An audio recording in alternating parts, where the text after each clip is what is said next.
The blue light of alien stars reflected off the polished floors of Harmony Station. Commander Jack Wilson walked with purpose through the grand curved hallway. 30 years had passed since humans joined the Galactic Council. 30 years of being called Deathworlders behind their backs. Jack didn't mind the name much anymore. Humans came from Earth, a planet that other species found terrifying. High gravity, extreme weather, dangerous animals, and poisonous plants. To survive on Earth meant humans were stronger, faster, and more adaptable than most aliens. What was meant as an insult had become a badge of pride. "Commander Wilson, Director Vrel requests your presence," said a small floating robot near his shoulder. Jack nodded and changed direction. As one of the highest-ranking humans on the station, he often dealt with Vrel, the six-limbed alien who supervised diplomatic relations. The door to Vrel's office slid open with a soft hiss. Inside, the room was kept warmer and with less oxygen than humans preferred. Jack had gotten used to it. "You wanted to see me, Director?" Jack asked. Vrel's large eyes blinked slowly. "Yes, Commander. The Council is concerned about Earth's new defense ships. They seem excessive for peaceful exploration." Jack had prepared for this conversation. Earth has vast territories to protect now. The new ships follow all treaty guidelines. "Of course," Vrel said, but didn't sound convinced. "That will be all for now." Back in his quarters, Jack loosened his uniform and sat at his desk. A small light blinked on his personal computer terminal. A new message had arrived while he was gone. "Computer, open new message," he said. The screen remained blank, but text appeared. *ENCYPTE transmission. Source even unknown *. Jack frowned. Few people had his private channel, and all would identify themselves. He ran a security check, finding no viruses or traps. "Decrypt message," he ordered. The computer worked for several seconds. Then coordinates appeared on screen, followed by 5 words in an old Earth language. *. "They're harvesting us. Help. *. Jack stared at the message. He checked the coordinates. They pointed to an unexplored sector far from established routes. He tried to trace the sender, but the signal had bounced through too many relays. He should report this immediately. But something held him back. The Council moved slowly, and unexplained messages were usually dismissed as pranks or errors. A soft knock interrupted his thoughts. Jack closed the message and opened his door. Talia Reed stood there, her face pale. Another human officer. She worked in communications. "Can I come in?" she asked, glancing nervously down the hallway. Once inside, she lowered her voice. "Did you receive it too?" Jack's heart beat faster. "Receive what?" "The message. Coordinates and 5 words." He studied her face. Talia was serious and professional, not someone who played games. "Yes," he admitted. "Just now." "I got it 3 hours ago," she said. "I've been trying to trace it, but whoever sent it covered their tracks well." Jack sat down heavily. "Have you told anyone else?" She shook her head. "I wanted to, but something told me to be careful. So I checked who else received it. Only you and me, as far as I can tell." "Why us?" Jack wondered. "We're both high-clearance humans with access to communication systems." Talia paced the small room. "I think someone wants humans specifically to investigate." Jack thought about his earlier meeting with Vrel. The Council already watched humans with suspicion. "If we report this, they'll send investigators," he said. "But it might take weeks, and if it's nothing, we'll look foolish and paranoid." "And if it's something?" Talia asked. The words from the message echoed in his mind. "They're harvesting us. I have 3 weeks of leave saved up," Jack said slowly. Talia nodded. "I have 2, and access to a research vessel for communication equipment testing." Their eyes met, a decision forming between them. "We'll need supplies," Jack said, "and a good excuse. And we'll be breaking at least 7 council protocols. Talia added. Jack looked again at the coordinates glowing on his screen. Something about this felt important, more important than rules. Sometimes, he said quietly, you have to answer the call, no matter what. The small research ship dropped out of faster-than-light travel with a slight shudder. Jack looked at the navigation screen, then at Talia, who sat in the pilot's seat. "We're here," she said. "This is where the signal came from." Through the front window, they saw a small gray moon orbiting a giant gas planet. The moon looked empty and lifeless. "Scan for any signs of buildings or technology," Jack ordered. Talia pressed several buttons. The ship's computers searched the moon's surface. "Nothing showing up," she said after a minute. "But there's a strange energy reading from the far side." Jack frowned. "Could be natural.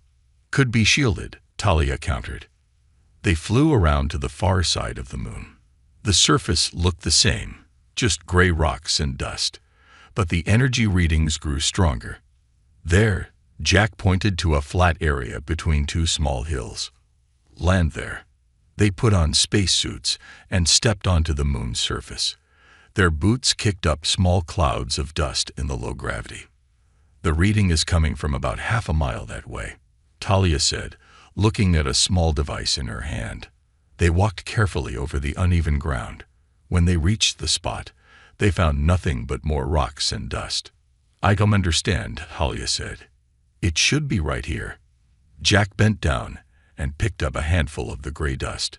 It felt strange between his fingers, not like natural moon dust. "This is artificial," he said. "Look how it all seems the same size." He dropped the dust and stomped his boot hard on the ground. Instead of the dull thud of moon rock, they heard a hollow metallic sound. They looked at each other through their helmet visors. "Something's under us," Jack said. They brushed away more of the artificial dust, revealing a metal surface. After clearing a larger area, they found what looked like a door. "No handle or keypad," Talia observed. Jack pressed his gloved hand against different spots on the metal surface. Suddenly, the door slid open, revealing a dark passage leading down. "Should we call for backup?" Talia asked. Jack thought for a moment. Who would we call? The council would take days to respond, and were not supposed to be here. They turned on their suit lights and entered the passage. The door closed behind them with a hiss. Air filled the small room they were in. An airlock. A green light came on, and a computerized voice said, "Atmosphere normal. You may remove protective gear." They looked at their suit readings. The air seemed safe for humans. "I don't like this," Jack said, but slowly removed his helmet. The air smelled clean but artificial. They moved through another door into a long hallway with bright white lights. The walls were smooth and pale. "This isn't council technology," Talia whispered. "I've never seen architecture like this." They heard a sound ahead, something between a cry and a moan. They followed it to another door. Jack pressed his hand against it, and it slid open. Inside was a large room filled with clear containers. Each container held what looked like a sleeping human. "No," Talia gasped. "This can't be real." Jack moved closer to one container. Inside was a man, maybe 30 years old. Tubes ran into his arms and legs. His chest moved up and down slowly. "He's alive," Jack said. "They all are." They walked through rows of containers. There were hundreds of them, each holding a human. "Look at this," Talia called. She stood by a container that had a small screen on it. The screen showed information about the person inside, age, weight, and something called harvest yield. "They're taking things from them," she said, her voice shaking. "Blood, tissue samples, bone marrow." Jack checked another container. This one shows they took skin samples yesterday. And look at the date when she was brought here, 15 years ago. "But how?" Talia asked. "The council keeps records of all human ships. None have gone missing in this sector." A noise from behind made them turn. A man stood there, thin and pale, wearing simple white clothes. "You came," he said in a weak voice. "You got our call." "Who are you?" Jack asked. "My name is Marcus," the man said. "And if you want to live, we need to leave now. The collectors will return soon." "We can't just leave them here," Talia said, looking back at the hundreds of containers with humans inside. Marcus shook his head. "You can't free them all. Not now. The collectors have security systems everywhere. They'll be back in less than an hour." "Who are the collectors?" Jack asked, helping Marcus walk as they moved quickly toward the exit. "They look like shadows," Marcus said. "Tall, thin, with 4 arms. They wear masks that hide their faces. They've been taking humans for decades." "But how?" Talia asked. "The Council keeps track of all human ships. These people were taken before humans joined the Council," Marcus explained. "Early explorers, colony ships that were reported lost to accidents or space storms, but the collectors took them." They reached the airlock.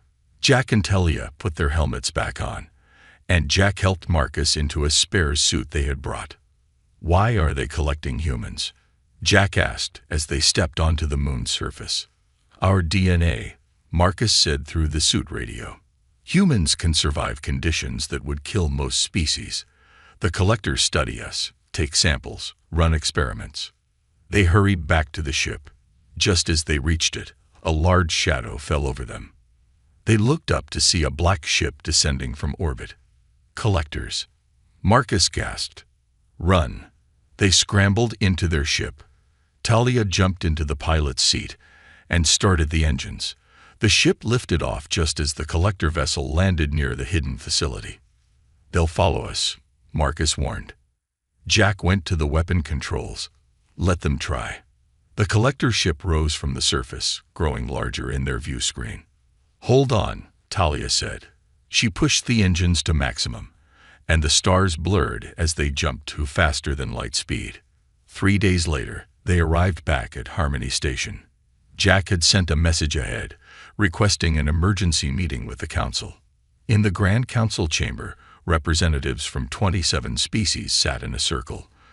Director Vrel looked down at Jack, Talia, and Marcus from a raised platform. "Commander Wilson," Vrel said, "you left the station without proper authorization. You entered an unmapped sector without approval. Explain yourself." Jack stepped forward. "Members of the Council, what we found demands immediate action. There is a facility where hundreds of humans are being held captive and experimented on." He played the recordings they had made on the moon. The room filled with murmurs as the Council members watched. "These beings, the collectors," Jack continued, "have been taking humans for decades. They harvest our genetic material because of our unique biology." Marcus stepped forward on shaky legs. "I was taken 20 years ago. My colony ship was attacked. Everyone was captured. Some died during experiments. Others are still there, being harvested." The Council chamber erupted in overlapping voices. Some members seemed shocked. Others appeared less surprised. A tall, blue-skinned Council member stood. "This is disturbing, but we must follow proper procedures. We will send investigators to verify these claims." "Investigators," Talia burst out. "There are people suffering right now." "How long will your investigation take?" Jack asked. "A proper investigation could take several weeks," the blue alien replied. Jack noticed something strange. Some Council members wouldn't meet his eyes.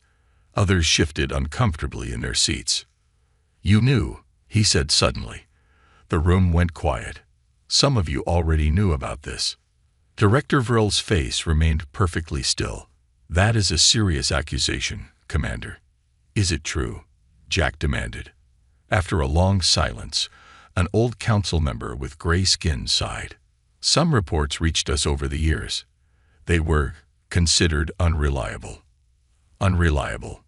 Talia's voice shook with anger. "We have proof right here." The Council debated for hours. In the end, they agreed to send an investigation team, but no military action was approved. As they left the chamber, Jack pulled Talia and Marcus aside. They're stalling, he said quietly.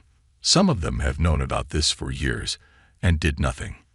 What do we do now? Talia asked. Jack's face hardened. I'm sending everything to Earth. The Council may be willing to wait, but I don't think humanity will. Jack stood by the large window in his quarters, watching ships come and go from Harmony Station. 3 days had passed since he sent the evidence to Earth. 3 days of tense waiting. His computer terminal beeped. A message from Earth had arrived. Play message, he ordered. The screen showed Admiral Lee, head of Earth's Defense Forces. Her face was grim. Commander Wilson, we received your report. Earth's government has sent formal demands to the Galactic Council. We want immediate military action against these collectors and the release of all human captives. If the Council refuses to act within 48 hours, we will take action ourselves. Jack wasn't surprised. Earth had always been protective of its people. We're mobilizing the defense fleet. Admiral Lee continued. All leaves are canceled. All ships are being prepared for combat. Stand by for further orders. The message ended. Jack knew what this meant. Earth was preparing for war. His door chimed. Talia entered, looking worried. Have you seen the news? She asked. Earth is moving ships to the border of Council space. They're breaking treaty rules about fleet movements. I know, Jack said. They contacted me. The Council is in emergency session, Talia said. And there's something else. Other species are taking sides. She showed him her datapad. 4 other species had announced support for Earth's position. All of them were classified as Deathworlders, species from harsh, dangerous planets like Earth. The Rulik, the Vasner, the Drell, and the Cordians, Jack read. They're all standing with us. They're worried they could be next. Talia explained. If the collectors target humans for our biology, other Deathworlder species could also be in danger. Jack's terminal beeped again. This time, it was Director Varel. Commander Wilson, your presence is required in the Council chamber immediately. The Council chamber was in chaos when they arrived. Representatives shouted over each other. Some pounded their fists on their desks. Director Varel called for order. When the room quieted, he turned to Jack. Commander, Earth has violated 3 major treaty provisions. Their fleet movements threaten the peace we have maintained for 30 years. What do you have to say? Before Jack could answer, the doors burst open.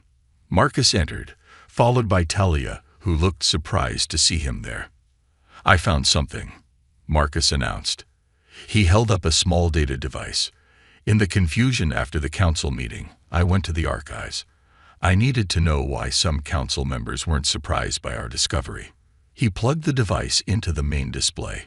Documents appeared on the large screen. These are official council reports, Marcus said. Going back 25 years, reports of missing humans, reports of strange ships near human colonies, and notes from closed council meetings discussing these reports. The room went silent as everyone read the evidence. You didn't just ignore the reports, Marcus said, his voice shaking. Some of you actively covered them up. You knew humans were being taken but did nothing. Jack looked around the room. Some council members couldn't meet his eyes. Why? He demanded. A thin alien with pale skin stood slowly. The collectors promised to share what they learned from human biology. Valuable medical knowledge that could benefit all species. Outrage erupted in the chamber. Even some council members were shouting in anger. Jack's communication device buzzed. It was Admiral Lee again. Commander, Earth's ultimatum has expired. Our fleet has entered the restricted sector. We're heading for the coordinates you provided. Jack looked up at the arguing council. This was no longer just about diplomacy. This was about survival. It's too late, he announced. The room fell silent. Earth's fleet is already moving. And they're not alone. Other Deathworlder species are joining them. Director Varel's eyes widened. This could mean war. Not could, Jack corrected. This is war. The question is, Which side will the Council take? 1 week had passed since Earth's fleet entered the restricted sector. Jack stood in a new command center, far from Harmony Station. Around him, officers from 5 different species worked at control stations. The wall screen showed a map of known collector facilities. The Deathworlder Coalition, Marcus said, standing beside Jack. Never thought I'd see the day when humans, Ruliks, Vasnars, Drells, and Cordians would fight together. Jack nodded. After he resigned from his council position, Admiral Lee had asked him to serve as advisor to the coalition forces. The attack on Facility 7 was successful, a Rulik officer reported. Her tough, scaled skin reflected the blue light of the displays. 342 captives rescued, mostly humans, but also 17 Drells. So the collectors were targeting other Deathworlders too, Jack said. As we suspected, Marcus replied. The common factor is our biology, species that evolved on harsh worlds. The door slid open. A tall human woman in an admiral's uniform entered. Admiral Lee, Jack greeted her with a salute. At ease, Commander, she said. I have updates from the front lines. Our forces have hit 5 collector facilities in the past 3 days. We've freed over 2,000 captives. And the Council? Jack asked. Still divided, Admiral Lee said. Some members support us now that the evidence is public. Others fear what will happen if Deathworlders unite. Jack understood their fear. Each Deathworlder species had evolved special strengths. Humans had endurance and adaptability. Ruliks had incredible strength. Vasnars could see in almost complete darkness. Drells could survive extreme temperatures. Cordians could heal from almost any injury. Together, they made a formidable force. We have a problem, a Vasnar officer called out. The collectors are striking back. They hit 3 human colonies near the border. The screen showed images of burning buildings and fleeing civilians. Casualties? Admiral Lee asked. Hundreds dead, thousands missing. Jack felt cold anger rise inside him. They're taking more people. Not just taking them, Marcus said, studying the data. These attacks are different. They're not being subtle anymore. This is punishment. A communication officer turned from her station. Admiral, we're receiving a transmission from a collector ship. They want to speak to the coalition leadership. Admiral Lee nodded. Put it through. The screen changed to show a tall, thin figure. Its skin was gray, almost translucent. It wore a mask that covered most of its face, with only dark eyes visible. This is Admiral Lee of the Deathworlder Coalition, Lee said. You are responsible for the kidnapping and exploitation of our people. Surrender now. The collector tilted its head. When it spoke, its voice was surprisingly musical. Your attacks are pointless, it said. We serve the Ascended. You cannot stop what has been planned for millennia. The Ascended? Jack asked. Who are they?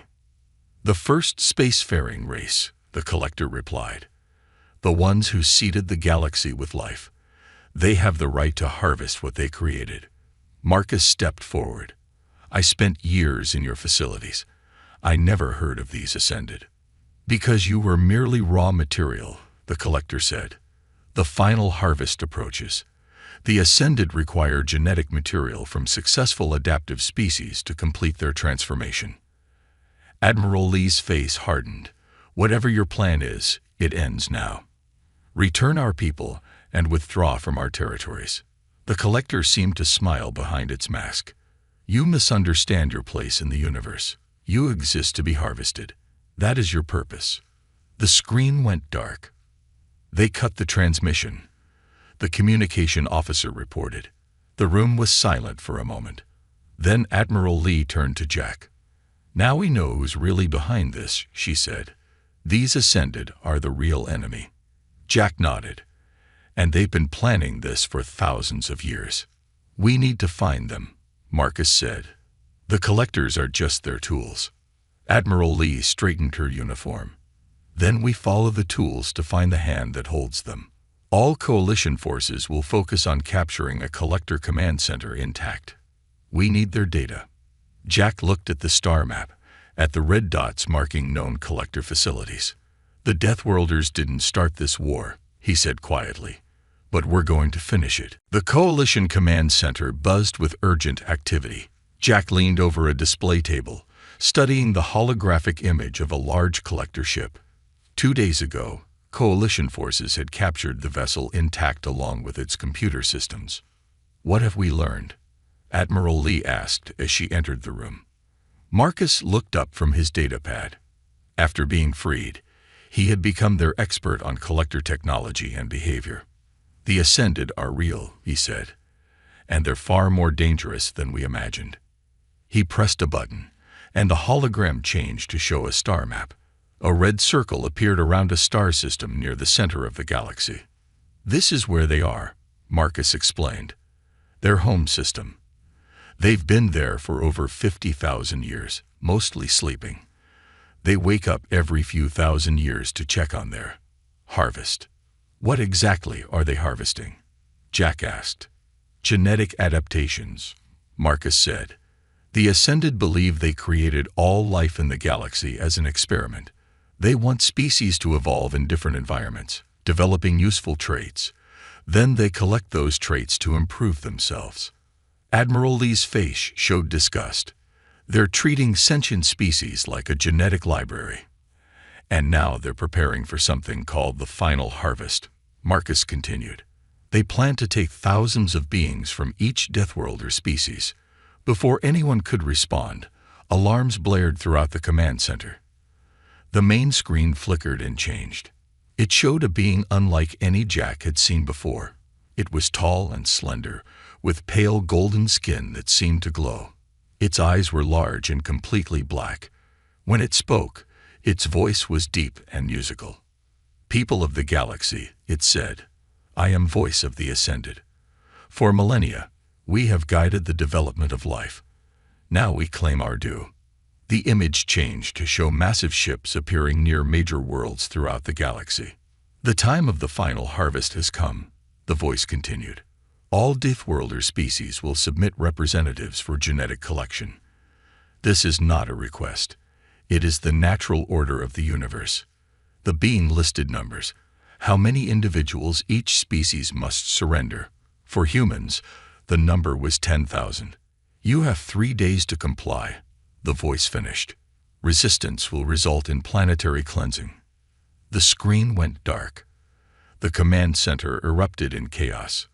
"They're threatening to destroy entire planets," a Cordian officer said, her healing scales flashing with stress. Jack turned to Admiral Lee. "What's our response?" Before she could answer, another alarm sounded. A communication officer called out, "Incoming transmission from Harmony Station. It's the Galactic Council." Director Vrel appeared on the screen. For once, his calm demeanor was gone. His 6 limbs moved nervously. "Commander Wilson," he said, "the Council has voted. These Ascended threats cannot be tolerated. The Council formally requests to join the coalition against this common enemy." Jack exchanged surprised looks with Admiral Lee. "All Council forces?" she asked. "Yes," Vrel confirmed. "The peaceful species cannot fight as you Deathworlders can, but we have ships, technology, and resources to offer." Jack thought of Talia, who had stayed with the Council when he left. His officer read there. The image shifted, and Talia appeared next to Director Vrel. She smiled at Jack. "I told you the Council would come around eventually," she said. "It just took an existential threat to the entire galaxy." Admiral Lee stepped forward. "Director Vrel, we accept your offer. Have your forces rendezvous at these coordinates." She sent the location data. "We have 3 days before the Ascended deadline." After the transmission ended, Marcus approached Jack. "I've analyzed everything we know about the Ascended homeworld. Their defenses are powerful, but they have a weakness." "What weakness?" Jack asked. Marcus pointed to a section of the holographic display. "Their central genetic repository. If we can destroy it, we might set them back thousands of years." Jack looked around at the officers from 5 Deathworlder species, now to be joined by the full might of the Council races. For the first time in galactic history, he said, all species are uniting for a single cause. Admiral Lee nodded grimly. And all because of one distress call from captive humans, the call that made the Deathworlders go to war, and now the entire galaxy with them. The United Fleet dropped out of faster-than-light travel at the edge of the Ascended system. Thousands of ships from dozens of species filled the blackness of space. At the front were the warships of the Deathworlder species, human, Rulik, Vasnar, Drell, and Cordian vessels, built for combat and survival. Jack stood on the bridge of the flagship, the Earth vessel Defiance. Admiral Lee commanded the fleet from this ship. Beside Jack stood Talia, who had joined the mission as the Council liaison. The Ascended have detected us, a sensor officer reported. Their defense fleet is moving to intercept. On the main screen, hundreds of golden ships appeared, moving with perfect coordination. All vessels, battle formation, Admiral Lee ordered. Remember the plan. The main fleet will engage the Ascended ships while the strike team approaches their homeworld. Jack checked his combat suit one last time. He would lead the ground team, with Talia coordinating communication between the different species. It's time, he said to Talia. She nodded. Be careful down there. The strike vessel is ready, Commander, Marcus called from the doorway. He would guide them to the genetic repository. Jack, Talia, Marcus, and a team of 20 elite soldiers from different Deathworlder species boarded a small, fast ship. It was specially designed to avoid detection. Launch strike vessel, Admiral Lee ordered. As their ship shot away from the flagship, the space behind them erupted in light and fire as the United Fleet engaged the Ascended defenders. Stay on course, Jack told the pilot. Let the fleet draw their attention. Their small ship slipped past the main battle. Ahead, they saw the Ascended homeworld, a beautiful blue-green planet surrounded by golden rings. There are gaps in their planetary defenses, Marcus said, pointing to a display. The Ascended never expected an attack on their home. They've been safe for too long. They entered the atmosphere, flying low over vast golden cities. No weapons fired at them. They still don't see us, Talia said. The Council's cloaking technology is working. They landed near a massive structure shaped like a spiral. According to Marcus, this was the central genetic repository where the Ascended stored all the DNA they had collected. Quick and quiet, Jack told the team as they exited the ship. We have one chance at this. They moved through gardens of strange plants toward the spiral building. 2 Ascended stood at the entrance, tall golden beings looking exactly like the voice from the transmission. A Rulik soldier moved with incredible speed, subduing one guard while Jack took down the other. Neither had time to sound an alarm. Inside, the building was a vast chamber filled with thousands of glowing containers. Each held genetic samples from different species. The control center should be at the top of the spiral, Marcus said. They climbed upward, encountering little resistance. The Ascended had grown complacent over thousands of years of safety. At the top, they found a circular room with a single Ascended working at a control panel. Stop, Jack called out. The Ascended turned slowly. Unlike the others, this one's skin was darker, almost bronze. You are too late, it said. The final harvest has begun. Our ships are already collecting specimens from across the galaxy. Call them back, Talia demanded. End this now. The Ascended looked at her with its black eyes. Why would we? We created you. Your genetic material belongs to us. You may have seeded life, Marcus said, stepping forward, but what we became is our own. Our adaptations, our survival, we earned those through struggle and pain. You exist to serve us, the Ascended insisted. No, Jack said. We exist to live our own lives, and we'll fight to keep that right. He nodded to a Drell soldier who began placing explosives around the control center. You cannot destroy this facility, the Ascended said. It contains the genetic history of the entire galaxy. Marcus looked at the being with cold eyes. I spent years as your specimen. I watched friends die in your experiments. This ends today." Jack activated his communicator. "Admiral Lee, we're ready. Begin Phase 2. Outside, the United Fleet pushed through the Ascended defenses. "You have a choice," Jack told the Ascended. "Call back your harvest chips and agree to the terms we sent, or we destroy everything you've collected." The Ascended looked at the explosives, then at the determined faces around it. For the first time in 50,000 years, the Ascended faced something they never expected: prey that fought back.